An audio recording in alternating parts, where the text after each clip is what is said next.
Abuja mele moko negua. Maka Abuja biso no daimala. Kenya subende Abuja imala mala. Ibabe go inawa Abuja gele. Wadu go na fuleja. Ewo wodo biena nyanya. Wodo biena babala Spirit. The grace of our Lord Jesus Christ and the love of God and the communion of the Holy Spirit be with you all. We say Happy New Year to all of us. Anyị gbakọtata na ngwurube Engineer Iyom Ezekwe maka nnukwute mmemme ịbanye n'otu ọdụ Iyom Society na-adazi nnukwu nke nwa Chukwu na nwunye anyị Dr. Mrs Ifeoma Ezekwe. Anyị na-enye Chineke ekene maka ndụ o nyere anyị ịbanye n'afọ ọfụ. N'ụbọchị taata anyị na-erinyekwa aja misa n'isi ezinụlọ Ezekwe niile wee na-ayọ enyemaka nke Chineke n'isi ezinụlọ a, na-ayọ maka ezumike mkpụrụ obi niile nwugolunu na ezinụlọ a, wee na-ayọ ka mmemme nke ụbọchị taata gaa ọfụma, na-ayọ amara Chineke n'isi ndị niile ga-esi ebe dị iche iche bịa, na-ayọ nchekwaba ka na mmụọ ka na anụ arụ, wee na-ayọ Chineke ka aja anụnwa meghee ọnụ ụzọ nke ịdị mma, ọnụ ụzọ nke ahụike, ọnụ ụzọ nke ngọzi ya n'isi ezinụlọ n'aha Jizọs. Wee na-ayọ ka okpuru ụzọ ebe ndị niile ga-esi ebe dị iche iche bịa maka mmemme n'ụwa, ka o chekwaba onye ọbụla na-ajọ ihe niile. Anyị ji aja wee na-akagbu ọtụtụ aja achụrụ iji wee megide ezinụlọ be Injinia Iyom Ezekwe. Anyị na-asị na ọ gaghị adị ire n'aha Jizọs. Werizie aja anụnwa wee na-akụ aka n'ọnụ ụzọ ebere Chineke dịka anyị malitere afọ ọfụ, ka ihe ọfụ mebe na ndụ anyị, ka ihe ọṅụ mebe na ndụ anyị. Taata nzukọ na-eri oriri mmadụ abụọ ndị gbara nnọọ mbọ nke ọma si na nkụzi ha na si n'ezi ụkpụrụ ha tọrọ, bụ Basil the Great and Gregory na Ziazie, maka mbọ ha gbara n'ịgbasa ozi ọma nke onye nwe anyị, ka ọ bụrụ anyị ihe nlegara anya. Anyị wee na-anyọzi enyemaka ekpere ha n'isi ezinụlọ, n'isi anyị na-ebu ndị gbakọ n'ebe a, n'isi nwa Chineke onye na-abanye na nnukwute otu n'ụwa, ka onye ihe nchekwaba, nye ya ọgụgụ isi, nyekwu ya the courage to stand with God in all things. Ka anyị natazi isi na ekpere ma kwunyezie mkpa ndị ọzọ na-akpa anyị.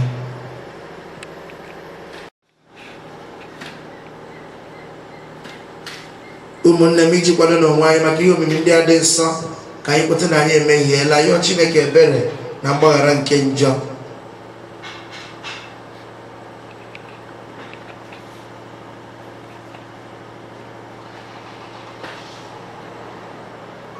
Gị onye zitere igwe obi chegharịrị echegharị, onye nwe anyị mee ebere. Ka Chineke jikere na-emere anyị ebere, gbaghara anyị njọ anyị, wee duru anyị na ndụ ebe ebe. Ka anyị rịọ arịrịọ. O Chineke, onye ọ sọrọ inye nzukọ gị ihe site n'ezi ụkpụrụ na nkụzi nke Basil na Gregory dị asọ, mee anyị na-arịọ ka anyị were umeala mụta eziokwu gị ma kwadosie n'ike imepụta ya n'ịhụnanya site na dịwo na Jesu Kristi nwa gị, onye gị na ya dị ndụ na-achị dịkọ n'otu nke mmụọ nsọ Chukwu site n'ụwa ta ụwa niile. Na Jesu abụghị Kristi, ọ na-agọnarị nna na nwa. Onye ọbụla na-agọnarị nwa enweghịkwa nna n'ime ya. Onye ahụ nke na-ekwupụta nwa na-ekwupụtakwa nna. Meenụ ka ihe unu nụrụ na mbido biri n'ime unu. Ọ bụrụ na ihe unu nụrụ site na mbido ebiri n'ime unu, mgbe ahụ unu ga-ebi n'ime nwa na n'ime nna. Nke a bụ nkwa o kwere anyị, ndụ ebighị ebi. Ana m edere unu nke a maka na maka ndị ga-eduhie unu. Otite mmanụ unu siri n'aka ya nweta na-adị n'ime unu. Ọ dịghịkwa mkpa ọzọ na onye ọbụla ga-akụziri unu. Ebe ọ bụ na otite mmanụ ya kụziri unu banyere ihe niile, ọ bụ ezie ọ bụghị ụgha. Ebe ọ bụ eziokwu, nọgidekwanụ n'ime ya. Ugbu a, ụmụntakịrị, nọgidenụ n'ime ya, ka ọ ga-abụ mgbe ọ pụtara ihe, anyị enwee ntụkwasị obi, ghara iji ihere pụọ n'ihu ya mgbe ọ ga-abịa. Okwu nke osebụrụ ụwa. Akụkụ ụwa niile ahụla nzọpụta nke Chineke anyị.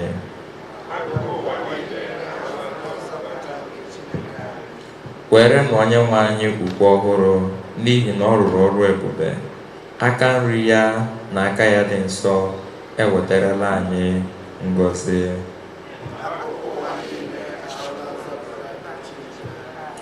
Onyenwe anyị egosila ike nzọpụta ya. O meela ka mba niile mata ezi omume ya. O chetala ịhụnanya ya na ikwudosi ike ya n'ebe ezinụlọ Izrel nọ. Akụkụ ụwa niile ahụla nzọpụta nke Chineke. Ụwa niile tijere na Onyenwe anyị mkpu ọṅụ, werenụ ukwe na mkpu ọṅụ too ya.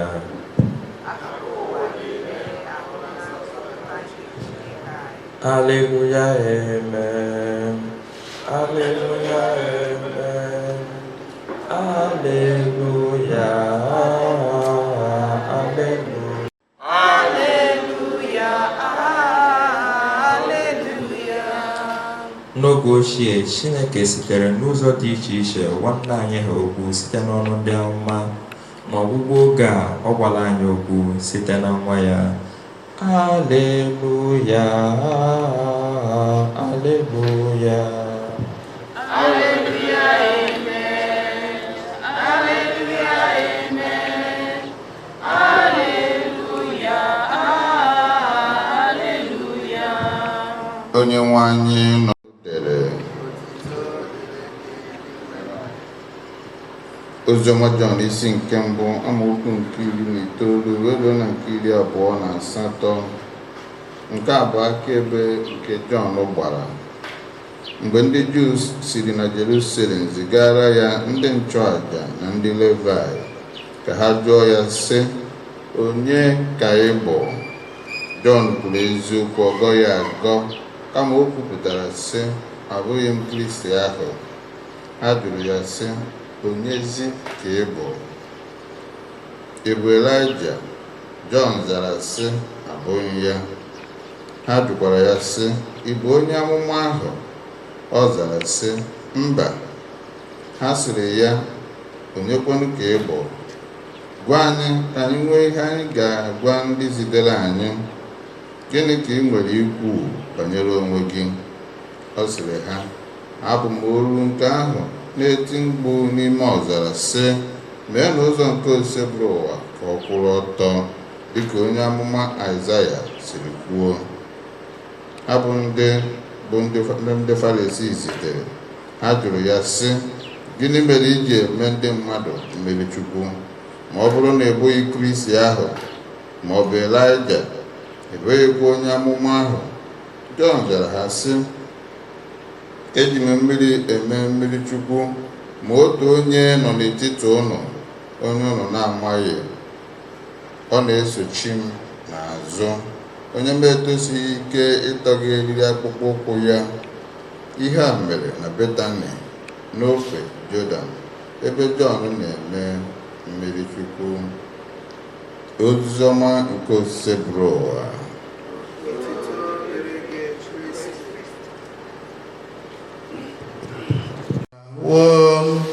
Na chi m agaghị ekwe ka ihere mee m. Amarawo m, amarawo m, na chi m agaghị ekwe ka ihere. Amarawo m, amarawo m, na chi m agaghị ekwe ka ihere. Praise the Lord. Hallelujah. n'obere nchegharị uche n'ime aja misa anụnwa. Na mbụ Chineke ka anyị na-enye ekene maka onyinye dị iche iche nke ọ na-enye, onyinye nke afọ ọhụụ o nyere anyị, onyinye nke ndụ o nyere anyị, onyinye nke otu dịgasị iche iche na ohere o nyere anyị ji wee na-agbara ya akaebe. N'ihe ọgụgụ agụ gasịrị anyị tata, isiokwu ga-abụ Are you an Antichrist? Praise the Lord. Jesu gwara na ya bụ ife nke ụwa, na ndị ọbụla kwee na ya agaghị agazi n'ọchịchị, na ha ga-aga n'ife nke ndụ, na ha ga-enwe ife nke ndụ ebe ebe. So anything that is opposed to Christ, anything that is dwelling in darkness, that is not light, is Antichrist. O ya gwa n'ife ọgụ nke mbụ, o wee na-adọ anyị aka na ntị maka ndị anwa bụ ndị ilo nke obedi nwere Jesu Kristi, the enemies of the cross of Jesus, the enemies of Christ, the enemies of the gospel, anything that is opposed to the order Chineke tinyere n'ụwa. Maka mgbe Chukwu kechara ihe na sị na ihe n'oke dị mma, ọ bụ mmadụ njọ na ibe ndị ọzọ gasara ya. Ihe ọ na-eweta ọgba aghara, ihe ọ na-eweta ọchịchị, ihe ọ na-eweta ezi mmekọta nwanne na nwanne bụ Antichrist. Is against divine plan, is against divine order. Onye Chukwu si chọọ ka o si wee dị. Ụmụ nwanne na-ese okwu, ọ bụrụ na mmadụ na-etinye esemokwu n'etiti ha, onye nwa bụ Antichrist. Ọ bụrụ na oke ọchịchọ na-etinye esemokwu n'etiti ha, onye nwa bụ Antichrist. Ihe ọ is against God's order, is against God's plan. And once it is against the plan of God, our says, if you are not with us, you will be against us. Amen and amen. Onye adịghị hele anyị na-emegide anyị. Amen. So ajụjụ a na-ajụ anyị taa bụ dịka anyị malitere a new year, ndụ anyị ọ ga-emegide Chukwu ka ndụ anyị? Will it uphold the glory of God? Nke ofu ajụjụ. Ị bịa n'ozi ọma, another way eji ama ndị Antichrist bụ ndị anaghị ekwe ka ha, those who don't assume the position God has placed them there. If you assume a position which you do not merit, nke elu olu, you are an Antichrist. John the Baptist gosiri anyị a good example of someone who is pro-Christ, who is for Christ, by directing his people. Ọ maara na ọ bụghị onye nwa bụ onye a na-ekwu maka ya, maka ha jụrụ ya sị ya, ọ gị wee onye a na-ekwu maka ya? Ọ sị ya, I am not, I'm only the voice crying in the wilderness. Therefore, thereby pointing the people to Christ himself. So then you are an Antichrist. Look, we can educate. We can only know can even in an eme. Man, from everything Jesus Christian. You are in a megide Chineke. You are an Antichrist. Tata, I work on a group engineer Tio as an afungwa chetanea.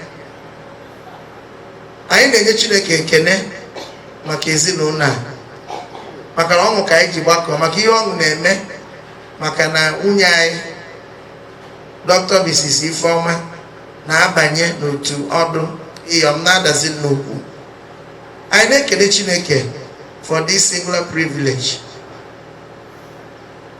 Okwu one ma one mmekwu maka ya bụ na nke mbụ, ọ na-egosi anyị the deep cultural heritage ndị Igbo nwere. Ụka emegide ha omenala ka ndị si akpa agwa. Ụka emegide ha omenala ndị. Our deep cultural heritage ka a na-egosi. And ndị Igbo dewere enwe ihe ha ji dowe ihe. Ọwụwa all commerce onye ọ na-abịaba. Enwe reason for it. Engineer Tio abụrụgo eze ana. Mgbe ọ banyere na ya abịa n'ebe a, I think God Bishop Jonas Benson chụrụ aja mass. if you're correct. Yeah. Bishop Jonas Benson to the mask. I am happy you are joining this group.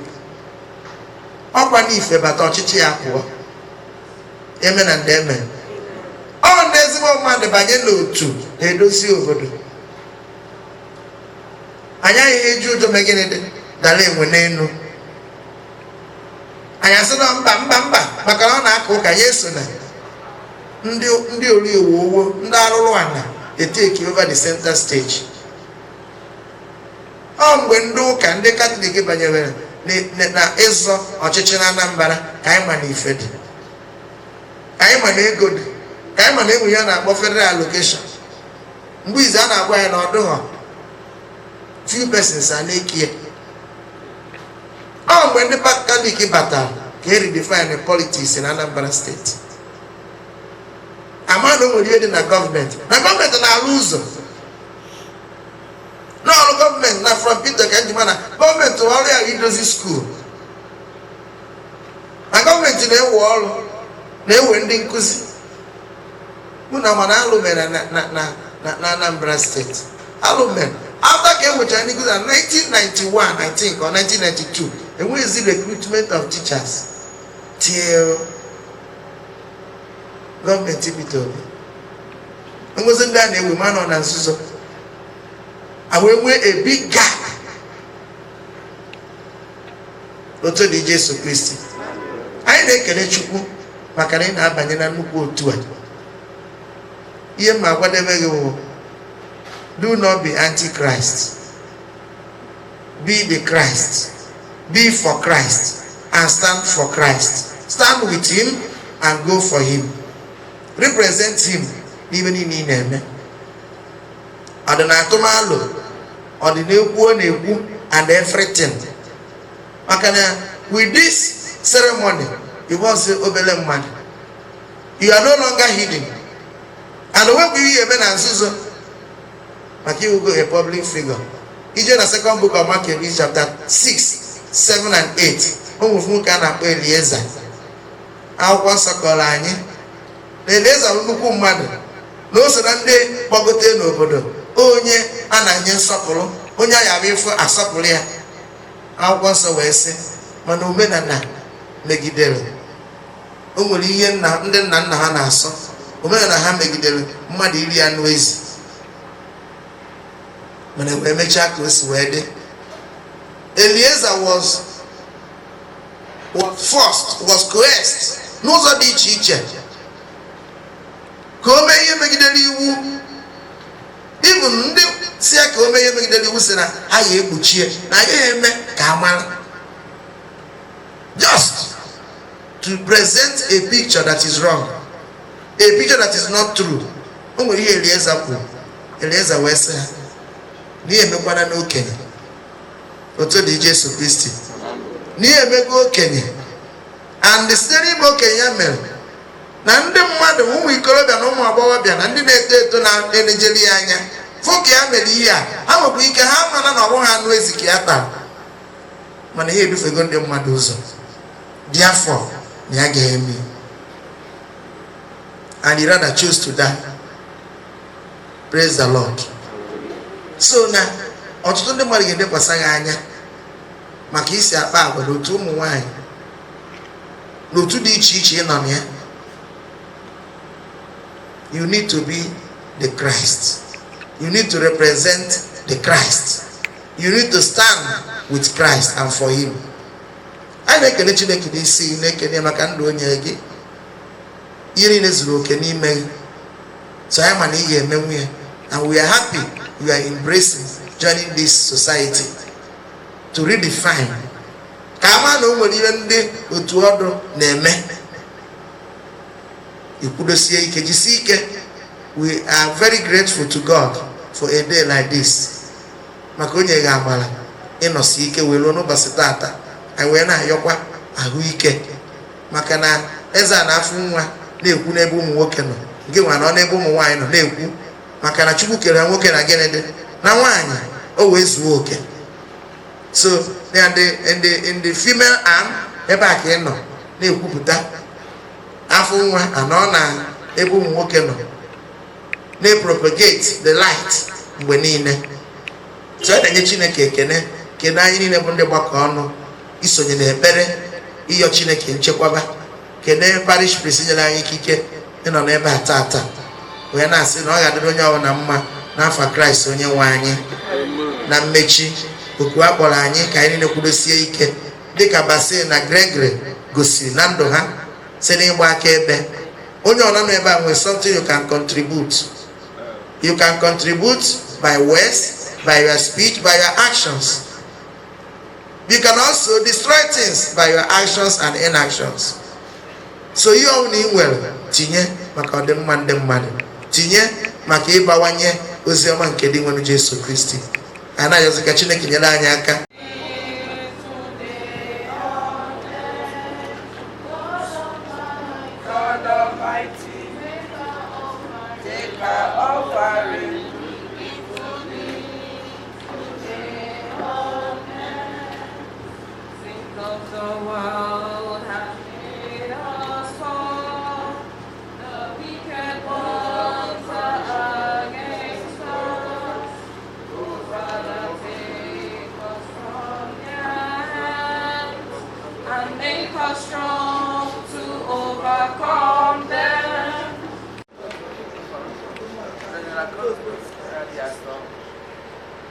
Naraja ndị gị na-achụ anyị na-arịọ onye nwe anyị mee ka ihe nke ịhụnyere maka otuto gị na nsọpụrụ nke ndị nsọ Basil na Gregory bụrụ ihe ga-eweta nzọpụta ebighị ebi si na Kristi onye nwe anyị. Onye nwe anyị nọnyela unu, welite n'obi unu enu ka anyị nyere ndị nwere Chukwu anyị ekene. O kwesịrị eze bụrụ ihe ziri ezi ọrụ dịrị na nzọpụta anyị na anyị ga-enye gị ekene. Oke niile na ebe ndị nwere o nna dị nsọ Chineke ji ike na-edi ụwa tụọ ụwa n'ihi na site n'ihe omimi nke okwu emere ahụ ihe ọhụrụ nke ebube gị achọwabatala n'ime anya nke mmụọ anyị ka o wee bụrụ na anyị na-amata Chukwu n'ụdị a na-ahụ anya site na ya. Ịhụnanya maka ihe mmụọ anyị anaghị ahụ anya a na-eri anyị obi. N'ihi nke anyị na-eso ndị mmụọ ọma na ndị isi mmụọ ọma ha na ugwu eze na ike ọchịchị nakwa igwe ndị agha niile nke eluigwe na-ekwukwu otuto ga-ebe ebe na-asị nsọ nsọ nsọ osebụla ụwa Chineke nke igwe ndị agha eluigwe na ala jupụtara na ebube gị. Ọ dị ngọzi bụ onye bịara n'afọ onye nwe anyị. Hosana n'elu kasị elu. Ịdị nsọ eze dị nwenụ bụrụ isi ya adịm nsọ ọbụla. Ya mere anyị ji ayọ ka ide onyinye ndị ya nsọ site n'igwukwasara mmụọ gị ka ha wee ghọrọ anyị ahụ na ọbara nke onye nwe anyị Jesu Kristi, onye mgbe o kwetere ka edunye ya n'afụfụ ọnwụ were achịcha ka ọ na-enye gị ekene nyawa ya nye ya ụmụazụ ya na-asị naranụ nke a rienu ya unu niile, nke a bụ ahụ m ka a ga-eduru nye maka unu.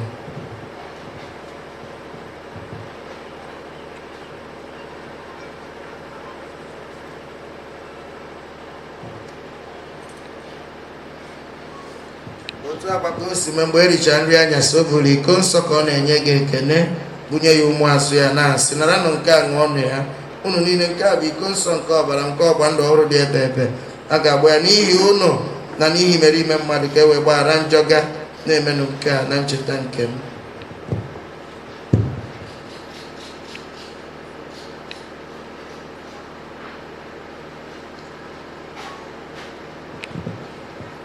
Ihe omimi nke okwukwe anyị na-ekwusa ọnwụ gị.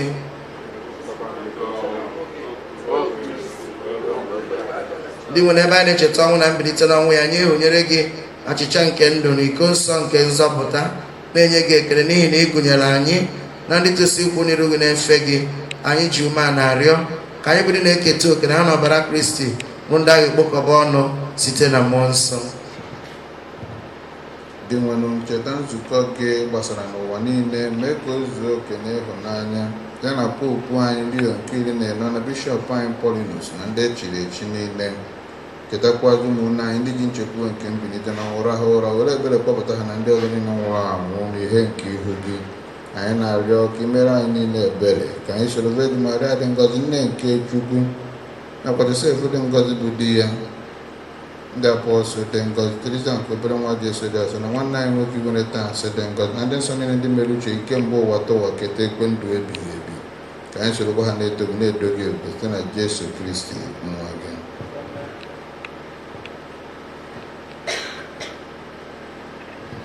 Through him and with him and in him, O God, the Almighty Father, in the unity of the Holy Spirit, all glory and honor is yours forever and ever. Amen. At the Savior's command and formed by divine teaching, we dare to say, Our Father, who art in heaven, hallowed be your name, your kingdom come, your will be done on earth as it is in heaven.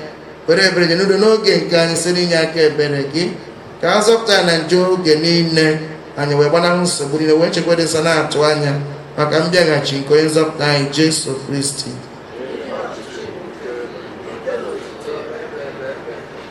Onye nwe anyị Jesu Kristi ịgwa ndị apọstọl gị, udo ka nna hapụrụ unu, udo nke m ka m na-enye unu, biko enekwana anya na njọ anyị ga kama na okwukwe nke nzukọ gị, nyere udo na ịdịkọ n'otu ka uche gị siri chọọ, gị dị ndụ na-achị ebe.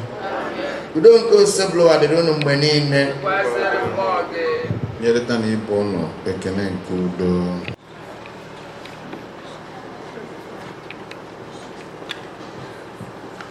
Nwatụrụ Chineke, Nwatụrụ Chukwu, onye na-ekpochapụ njọ nke ụwa.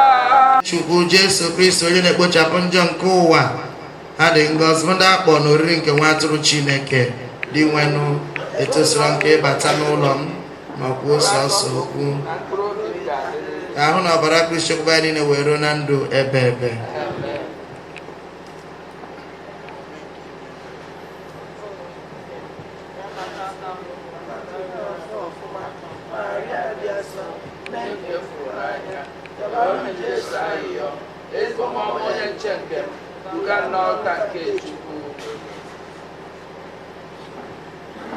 Are you washed in the blood of the Lamb?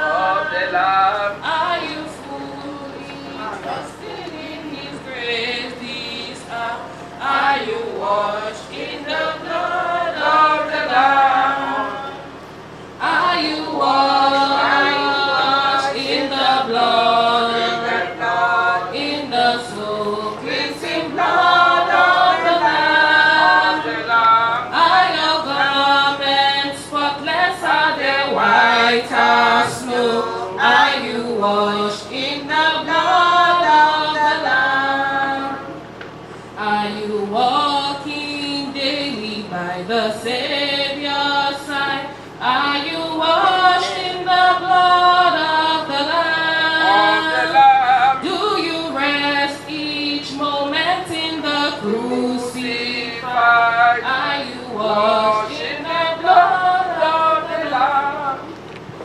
Are you washed in the blood, in the soul cleansing blood of the Lamb? Are your garments spotless, are they white as snow? Are you washed in the blood of the Lamb? Are you washed in the blood, in the soul cleansing blood of the Lamb of the Lamb? Celebrate the feast day of Saints Basil and Gregory, that we may persevere in integrity, the gift of faith, and walk. Otu Odu Jesu Kristi. Aga Yosef Fada Mike ọ gọzie mmiri nke a ga-efe okirikiri ngwuru ebe a fụọ onwe anyị iji wee doo ebe a nsọ dịka ndị mmadụ na-abata. Ọ dị ihe ọbụla rụrụ arụ batara ebe a. Onye nwe anyị nụrụ ọnụ anyị, onye nwe anyị nọnyere ọnụ. Chineke bụ mmiri ihe niile dị ebi ebi, gị kere mmiri ka ọ bụrụ ihe na-eweta ndụ na ịdị ọcha, iji mmiri awụcha mkpụrụ obi ndị mmadụ wee na-ewetara ha onye nke ndụ ebi ebi. Anyị na-arịọ ka ị gọzie mmiri na nwa dị ebe a, bịa were ya gbaa anyị ume n'ụbọchị taata anyị na-eme ncheta mbilite n'ọnwụ nke nwa gị.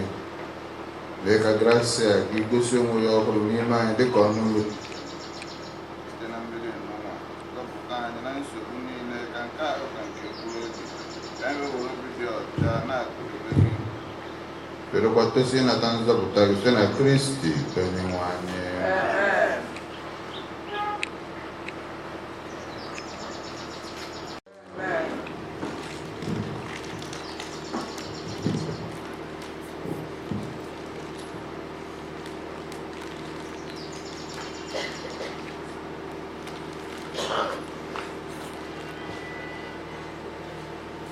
Igwe ka otuto dịrị afa gị ọchịchị ya ka eme uche gị n'ụwa ka esi eme ya n'eluigwe. Nye anyị tata zuru ka ụbọchị anyị. gbaghara anyị mmehie anyị ga dịka anyị si gbaghara ndị mehiere anyị, ekwela ya ka anyị kwee na nranye, ma zọpụta anyị n'ajọ ife.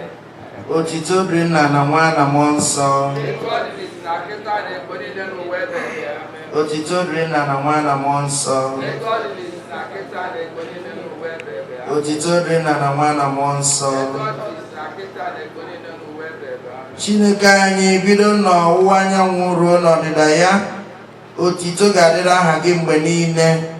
Gị bụ onye ji okwu ọnụ were kee ihe niile dị n'ụwa, bịakwado ha nsọ. Ọ bụ site n'obiọma gị ka iji kpọkọtara onwe gị mba nakwa omenala dị iche iche, ka e were na-asọpụrụ ma dozikwazi aha gị ebube n'elu ụwa, ya na maka ọdịmma nke ndị mmadụ.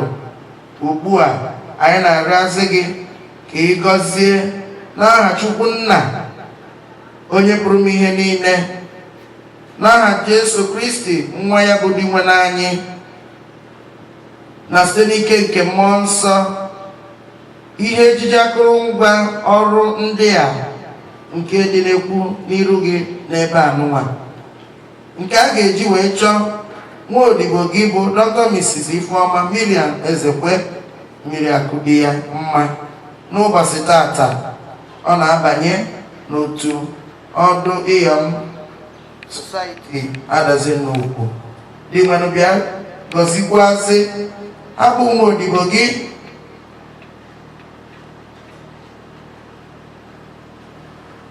ka Mmụọ Nsọ gị na-agba ha ume mgbe niile, ma site n'ihe ejiji ndị a na echichi ọ na-abanye n'ime ya tata, ka ọ na-ebi ndụ dị ọcha site n'ezi omume na ịkwụba aka ọtọ, ka ndụ ya na-agba akaebe ọma mgbe niile, ka ọ ga-abụ obicha ndụ ya ezi ndụ ya n'ụwa nke a, iwere a na-eze eluigwe wee kwụọ ya ụgwọ. Ihe ndị a ka anyị na-ayọ site na Kristi onye nwe anyị.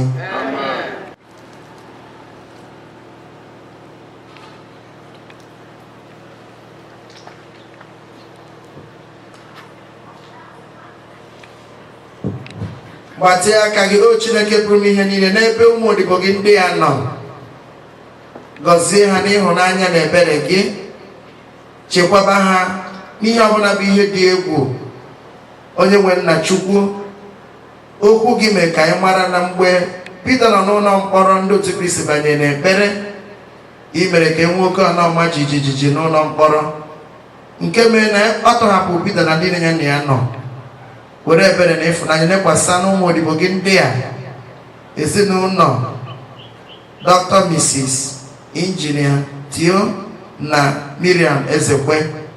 Chekwaba ha na ebere gị, kwenu ka ndị mmụọ ozi gbaa ha gburugburu, ka ha buru ụzọ na-eche ha, na ọ na-azụ na-echedo ha, buru ụzọ na-edu ha, na ọ n'aka nri na aka ekpe wee na-enye ha mgbazi. Onye nwe nna Chineke, iduru ụmụ Israel ogologo oge wee banye na ekwere ha na nkwa, iburu ha agha mmụọ na agha anụ ahụ, ikwe ka ụwa merie ha, ikwe ka ihere ọbụla mee ha. Onye nwe nna Chukwu, okwu gị kwuru sị na ka arabụ ndị tụkwasịrị obi na gị, na ihere ọbụla agaghị abụ nke ha. N'ụbọchị tata, nwa odibo gị bụ Dr. Mrs Ifeoma na-abanye n'otu ndị ọdụ na Iyom adazi n'okwu. Anyị na-ayọ ka ngọzi bịakwasị ezinụlọ ya, chekwaba die na ụmụ ya na ụmụ ụmụ ya niile. Ekwekwana ka onwe ihe ọbụla bụ ihe dị egwu bịakwasara ha. Okwu gị kwuo na Psalm 91 n'imirikiti ndị mmadụ ga-ada n'aka nri na aka ekpe anyị na puku kwuru puku ndị mmadụ ga-ada mana onwe ihe ọbụla ga-eme anyị na ị ga-echekwaba ndị gị na akụ nke a na-agba n'abalị na ihe ọjọọ nke na-adakwasa n'ehihie mana anyị ga-eji anya anyị fụọ ka ị ga-esi wee mee ndị iro anyị ihere. onye nwe nna Chineke kụnye n'ike na ebube ka igosi iji bụrụ Chukwu n'ebe ndị nke gị nọ ịsịra ka ha na mmiri tụkwasịra gị obi na ihere ọbụla agaghị eme ha. okwu gị kwụ sị na ọ bụrụ na anaga na ndagwurugwu nke ọnwụ na egwu ọbụla agaghị atụ anyị n'ihi na ị ga-eji mkpara gị na nkụ gị wee nọdebe anyị. kwenu onna dị ebube ka amara gị bara ndị gị ụba ka ebere gị sitere ndị nke gị ka ịhụnanya gị kpuchite ha. kwenu ka igburube ndị mmụọ ozi na-agbago na-agbada nke mere n'akwụkwọ Book of Genesis n'oge nke Jacob ka akwụkwọ n'ọgbara n'ọgbara na-agagharị na ngwuru ebe a chedo ebe a nụnwa gaje na ihe niile a na-eme aga dị ka o siri ọchịchị obi gị. ihe ndị a ka anyị na-ayọ wee dị ga-eme ya n'afọ Kraịst onye nwe anyị. ka Chineke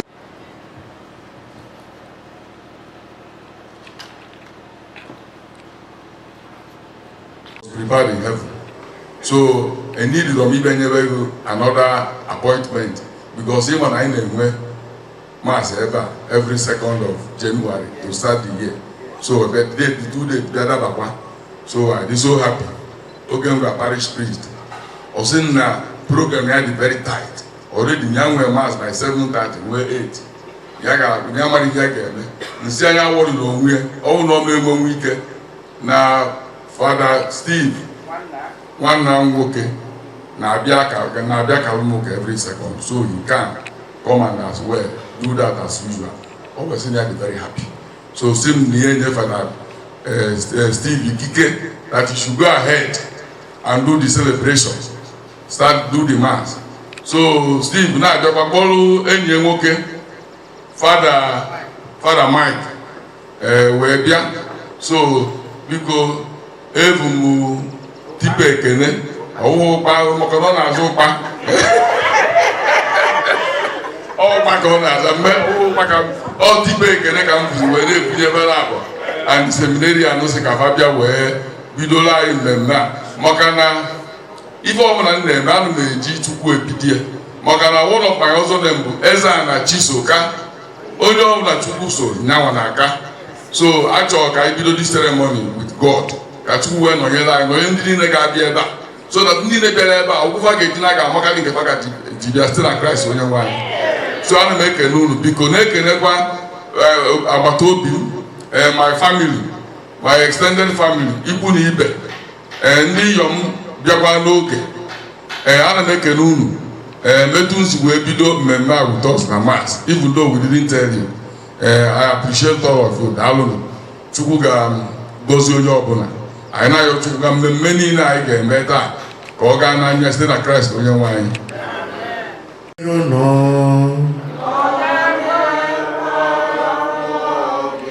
Ka Chukwu ji ike niile gọzie unu, Nna na Nwa na Mmụọ Nsọ. Misa gwụsigo ka anyị nawa n'udo.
Thank you.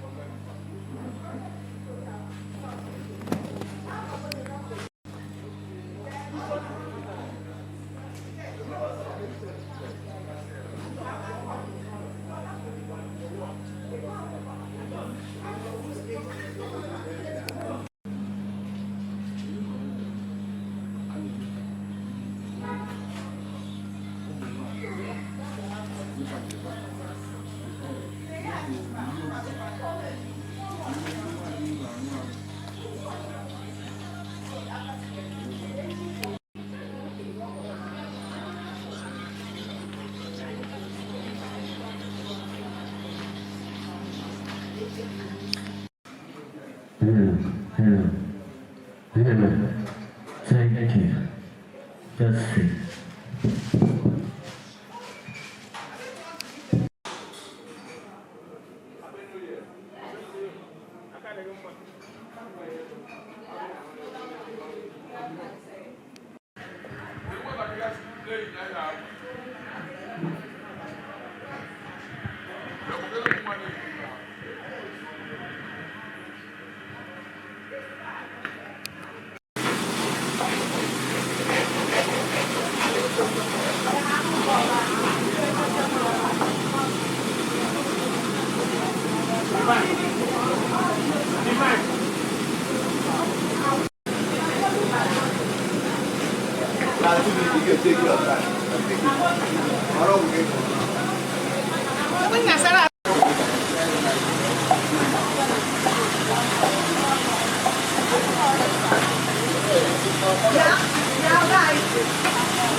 Officially, let me announce the soft landing of High Chief Emeka Ezekwe, Ibubago and Neocha, I just get no, yeah.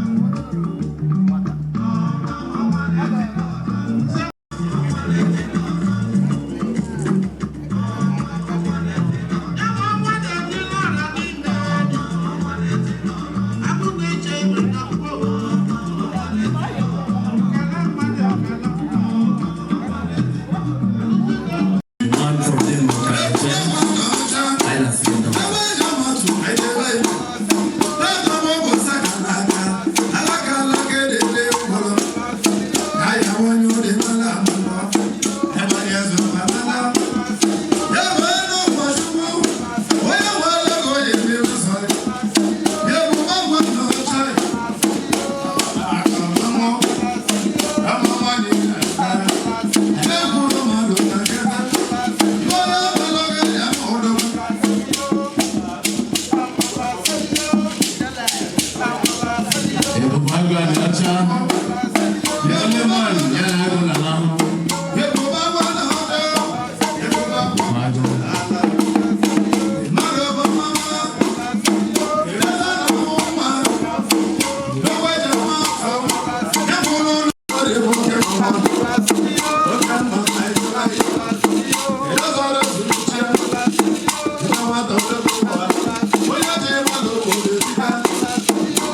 Then they announced the software name of Professor Barrister Otu Odu, the President General, ATDU Ubewing, the former Commissioner for Youth, Sports and Utility, the former Commissioner for Information, former Chairman of Anyocha Local Government, and the school orator, Mrs Ifeoma University, Oka.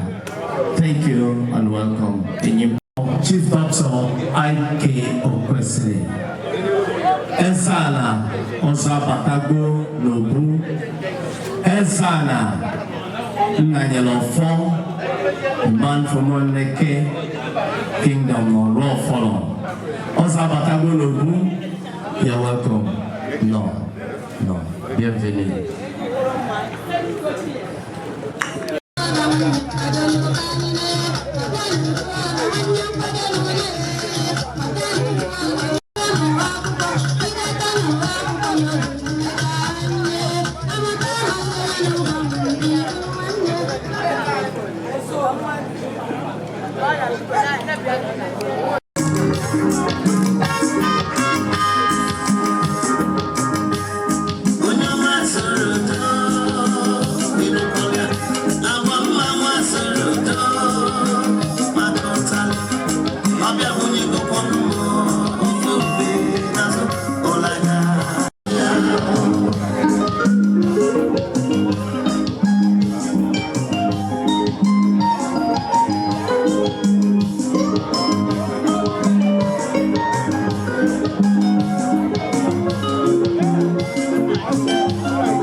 Iyom Mmiriakudiya-Ugochinyelu. The newest Iyom I will not say.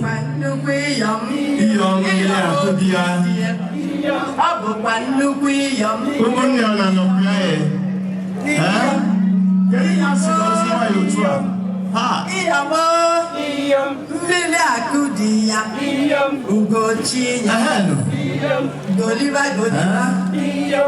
Confirm. Iyom Furani Chakego. Iyom Adakibiya. Iyom. Iyom Mmiriakudiya-Ugochinyelu.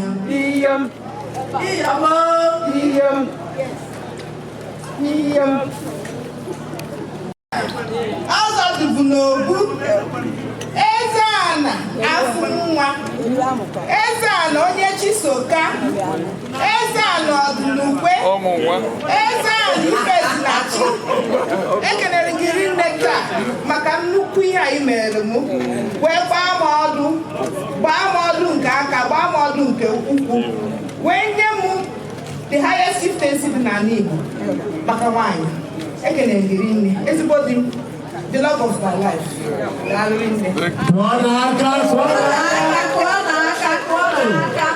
If I open testimony, it's on case. Iyom Palaja.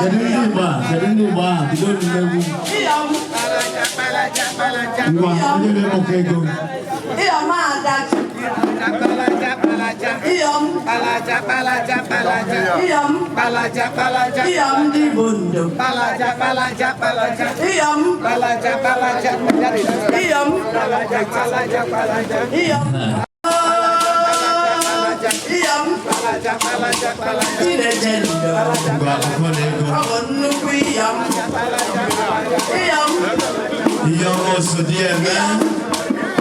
We're professor.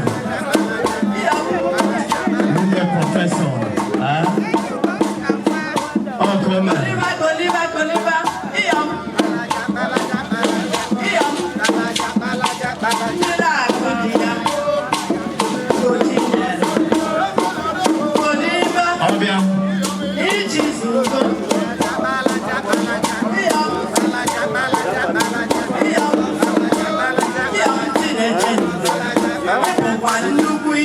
Prince, what I say? Oh, I love you, Prince, what I say? I appreciate him. Iyom Mmiriakudiya. Yes. Uncle Mel. The highest title in the land.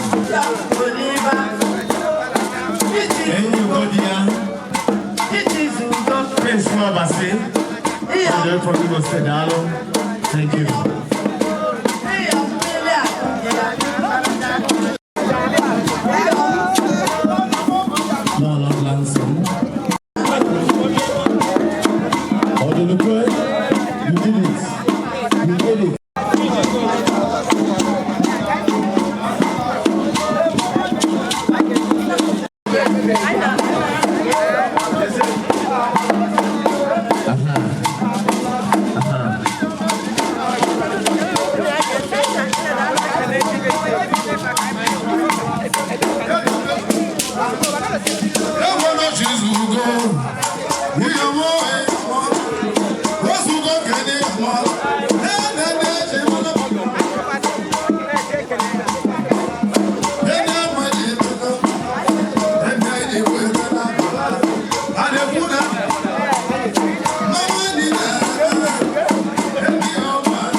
Tell about the Adama Apadazini.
Yeah.